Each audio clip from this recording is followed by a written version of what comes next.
Hello, everybody. Scott Golden here with the NXT review for the 11th of May 2010. And again, this is the elimination style version of NXT, wanting to have the entire series up before too terribly long, maybe later in the year. But anyhow, um, we kind of were going through various forms of NXT. This is the first series of eliminations happening today. 3 eliminations happen on this particular program. The eliminations in style are Daniel Bryan, who had basically voted himself off, Michael Tarver, who had, for lack of term, voted himself off by not competing in the competitions, and ultimately Skip Sheffield voted off by the pros. Originally, the pros were supposed to be the only ones doing the voting off. Tarver getting voted off, basically he's claiming things are unfair and he got gypped. He was told to be different around things. Then we go to a David Otunga match. Otunga, certainly not a guy who has, in fact, been, at the top of his game in terms of um, wins and losses, but Tarver basically takes a whole bunch of time in the midst. Daniel Bryan walks away, says this isn't the end for him. We go into and I'm sorry, the Tarver match, I believe, is from a previous week. I've blended my notes here by mistake, but anyway, we go to Wade Barrett in a match. He's ranked second by the pros. Ironically, I mean the pro rankings really mean nothing in the sense of if you're going to have eliminations that have nothing to do with the rankings given by the pros, then what's the point of having them?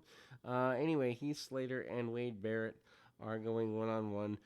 Slater, obviously the fan favorite here, hits a couple of drop kicks and a clothesline. Barrett, along with his pro Chris Jericho, is a major force. Slater has been, a pretty big, I guess, a turnabout in some ways here. Slater tries to take Barrett out with a dive over the top rope, doesn't get what he wants out of that. Barrett sends him into the dasher boards. And then we kind of see a breakdown with Barrett using the knee across the shoulder blades and trying to get a submission that way. Barrett, though, at the time, does look very akin to what Vince McMahon would want out of this program.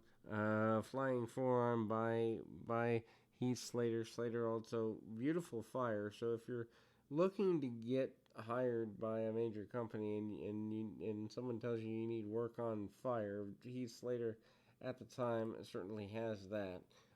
Cut off by Barrett along a couple of ways here and a couple of shots. Barrett eventually does get the victory, catching Slater off a top rope crossbody attempt and sets him up on the shoulders. Forward throw roll maneuver, and Barrett in control of that. Again, we go back to Tarver, who said he's made lots out of nothing before, retrieving crumbs from whatever have you, and a couple of shots there along the way. Not exactly a situation that Tarver is looking really strong going into that. Then we get a match with Darren Young. Young, who really is only won a couple of matches, here. But Skip Sheffield is out here with him, and Sheffield eventually gets eliminated by the end of the show alongside Daniel Bryan and Michael Tarver, who had been eliminated by The Office. Needless to say, we see William Regal at ringside. Announcers trying to put over that Sheffield's going to be more aggressive, more assertive, and he is in these early stages. Cranks up on the neck and kind of stays on him a little bit. Doesn't get everything he wants out of the match, but we see a lot of back and forth. Missed splash by Sheffield, who obviously later becomes Ryback. It's just interesting to think how far he'd fallen from some level of grace. Inverted atomic drop by Darren Young, and how long has it been since we've seen those on a regular basis? Anyway, Young tries to get an advantage. Sheffield manages to get a big lariat among other things and gets a victory there.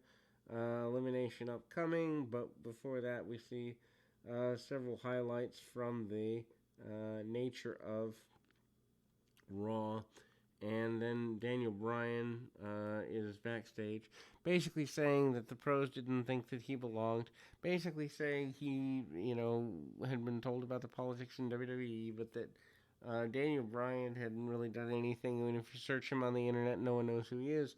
But there's a guy, Bryan Danielson, obviously his real name and the name he wrestled under on the Indies, who'd been kicking people's heads in. I don't know if this was particularly kind of aimed at the internet crowd. I would assume so, because there's no real value to having this type of conversation if you don't have that reality. But kind of the teaser that's there. David Otunga out next, record of 4-4. Not exactly super record for him, and obviously his opponent is fellow rookie Justin Gabriel, who had been, I guess hotter, as you could say. Power versus speed matchup for the rookies that are here. This isn't exactly a bad match per se. It's also not the best of deals, as Otunga really has more of a power base to him, and that is his whole focus. We actually see a trip up by Gabriel on a springboard attempt. I don't know if that was part of a plan or whether that was just a spot, but needless to say, Otunga manages to use his power throughout the next several minutes here, and hard shots along the way there. Ultimately, Irish whip attempted and cut off by Otunga. Otunga manages to try and get an advantage, doesn't get what he wants. Sloppy round kick, partially sloppy because of Gabriel and partially sloppy because Otunga's selling is missing something at that moment, in any event. We kind of see a tempted lockup, doesn't get all he wants on it. Otunga manages to slide a shot in on his adversary and then hang him over the top rope, and a kick to the side of the head there. Again with the replays coming back from the, I guess, commercial break. This was on Sci-Fi, but again, I don't know that this program was going to entice any new fans in, which I would assume would be the goal. And then, gut wrench and a couple of kicks there. Elimination style is going to come, and we do see Otunga get the victory over Gabriel in what has to be considered an upset for how hard Gabriel is being pushed. More talk about who's going to be eliminated, and eventually Skip Sheffield is sent away. Ultimately, Sheffield being sent away, he says he'll be back. He says things haven't always been fair, but he'll make it go. And then that is the close for this particular program. We will be back with more right after this.